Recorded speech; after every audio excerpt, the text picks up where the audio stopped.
ನಮ್ಮ ಊರಿಗೆ ನಮ್ಮ ಶಾಸಕ ಅನ್ನೋ ಹೊಸ ಐಡಿಯಾಲಜಿ ಮೂಲಕ ಇಡೀ ರಾಜ್ಯದ ಗಮನ ಸೆಳೆದಿರುವ ಚಿಕ್ಕಬಳ್ಳಾಪುರ ಶಾಸಕ ಪ್ರದೀಪ್ ಈಶ್ವರ್ ತನ್ನ ಚಿಕ್ಕಬಳ್ಳಾಪುರ ವಿಧಾನಸಭಾ ಕ್ಷೇತ್ರದಾದ್ಯಂತ ಗ್ರಾಮಗಳಿಗೆ ಅಧಿಕಾರಿಗಳೊಟ್ಟಿಗೆ ತೆರಳಿ ಜನರ ಸಮಸ್ಯೆಗಳನ್ನು ಆಲಿಸ್ತಾ ಇದ್ದಾರೆ. ಇನ್ನು ಚಿಕ್ಕಬಳ್ಳಾಪುರ ತಾಲೂಕಿನಲ್ಲಿ ನ್ಯಾಸ್ತಿಮನ್ನಹಳ್ಳಿ ಹಾಗೆ ಮೋಟ್ಲೂರು, ನಾರೇನಹಳ್ಳಿ, ಕೊಂಡೇನಹಳ್ಳಿ ಗ್ರಾಮಗಳಿಗೆ ಇಡೀ ಚಿಕ್ಕಬಳ್ಳಾಪುರ ತಾಲೂಕು ಆಡಳಿತ ಯಂತ್ರಾಂಗವನ್ನ ತನ್ನ ಜೊತೆಗೆ ಕರೆದೊಯ್ದು ಗ್ರಾಮಗಳ ಮಧ್ಯೆ ನೆಲದಲ್ಲೇ ಕುಳಿತು ಗ್ರಾಮಸ್ಥರ ಸಮಸ್ಯೆಗಳನ್ನು ಆಲಿಸಿ ಪ್ರದೀಪ್ ಈಶ್ವರ್ ಗ್ರಾಮಗಳಲ್ಲಿನ ರಸ್ತೆ, ಚರಂಡಿ, ಸಾರಿಗೆ, ನೆಟ್ವರ್ಕ್ ಸಮಸ್ಯೆ, ಜಮೀನು, ನಿವೇಶನಗಳ ವಿವಾದ ಸೇರಿದಂತೆ ಕೆಲವೊಂದಿಷ್ಟು ನಾನಾ ರೀತಿಯ ದೂರುಗಳನ್ನು ಪಡೆದು ಇಲಾಖಾ ಅಧಿಕಾರಿಗಳನ್ನ ಕರೆದು ಸ್ಥಳದಲ್ಲೇ ಪರಿಹಾರ ಕಂಡುಕೊಂಡು ಸಮಸ್ಯೆಗಳನ್ನು ಬಗೆಹರಿಸಿದ್ದಾರೆ.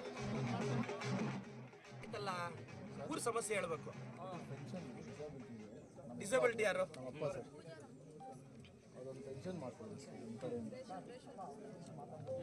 ನೋಡಿ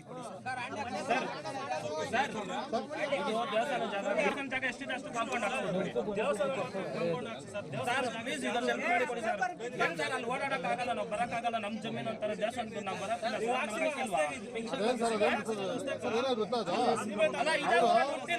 ಅವ್ರ ಮನೆಗಳಲ್ಲೇ ಅದರಿಂದ ತಂದೆ ಮಗನ್ ಮಾಡ್ಸ್ಕೊಂಡ್ಬಿಟ್ಟು